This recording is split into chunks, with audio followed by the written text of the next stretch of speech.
दोस्तों, कैसे हैं आप सब। उम्मीद है अल्लाह ताला के रहम करम से ठीक ठाक होंगे, खुश होंगे, आबाद होंगे। दुआ है अल्लाह ताला आप सबको अपनी हिफ्ज़ व ईमान में रखे, आमीन सुम्मा आमीन। आज हम बात करने जा रहे हैं क्रिसा ग्रैंडिफ्लोरा के बारे में। इसे डेजर्ट स्टार भी कहा जाता है, नेटल प्लम भी कहा जाता है, और लोकल में जो है इसे फूलों वाला करोंदा कहा जाता है। बहुत प्यारा, बहुत खूबसूरत प्लांट है।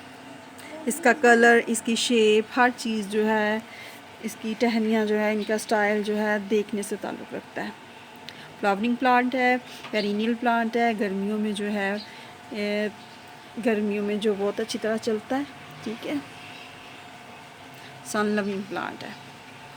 आप चाहे इसे आधे दिन की धूप में रखें, चाहे आप जो है इसे पूरे दिन की धूप में रखें, इसे कुछ यानी कोई नुकसान नहीं होगा, ना इसके पत्तों पे बर्निंग आएगी।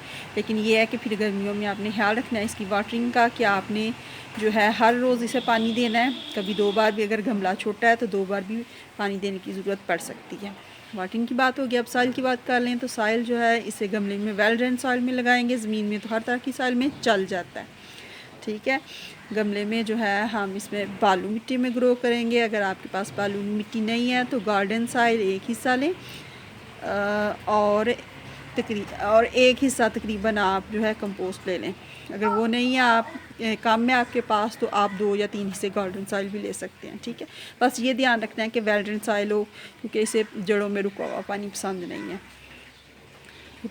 सॉइल की बात हो गई। अब फर्टिलाइज़र की बात कर लें। इसे कुछ खास फर्टिलाइज़र की ज़रूरत नहीं होती, लेकिन अगर आप चाहते हैं कि आपके जो फ्लावर्स हैं बूस्ट करें, तो आप जो हैं इसको लिक्विड फर्टिलाइज़र दे सकते हैं, चाहे वो सरसों खली का है, चाहे वो बनाना पील फर्टिलाइज़र है।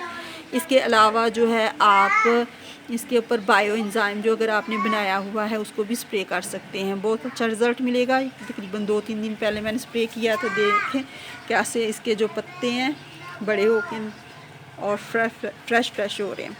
और बीमारियों की बात कर लें तो स्पाइडर माइट्स आ सकती हैं इसके ऊपर, वो भी कम ही चांसेस होते हैं, लेकिन कभी कभार जो है वो आ जाती हैं। तो उसके लिए आप बायो एंजाइम का स्प्रे करें, या फिर दालचीनी का लिक्विड जो है उसका स्प्रे जो है आप उसके ऊपर कर सकते हैं।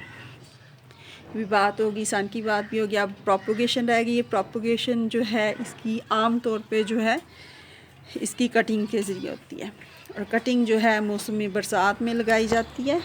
ठीक है, यानी मौसम बरसात में कटिंग लगाएंगे हम इसकी, और ये जो है बहुत अच्छे तरह से ग्रो करेगी। अगर आपको इतना एक्सपीरियंस नहीं है तो आप पहले इस पानी में लगा के तो फिर से मिट्टी में शिफ्ट करेंगे। ठीक है, और सॉफ्ट सी मिट्टी लेनी है आपने। ये ख्याल रखना है कि उसमें पानी ठहरा ना रहे, नहीं तो आपकी कटिंग जो है गल जाएगी। इसके अलावा इसको सीड से भी ग्रो किया जाता है, लेकिन सीड से कम ही ग्रो किया जाता है, क्योंकि थोड़ा टाइम लेता है फिर बढ़ने में। तो इसके ऊपर फ्रूटिंग भी होती है।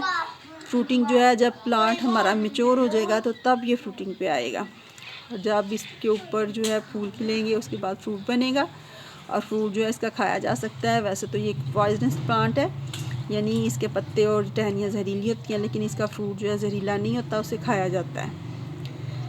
ठीक है, ये बात मैं कर रही हूँ फूलों वाले करोंदे के बारे में। इसका एक और थोड़ा मिलता जुलता प्लांट होता है, वो जो यानी उसे खाने वाला करोंदा बोला जाता है, जो हम मीठे चावलों में डालते हैं ना करोंदा, एक वो होता है, लेकिन उसकी शेप थोड़ी सी इसके पत्तों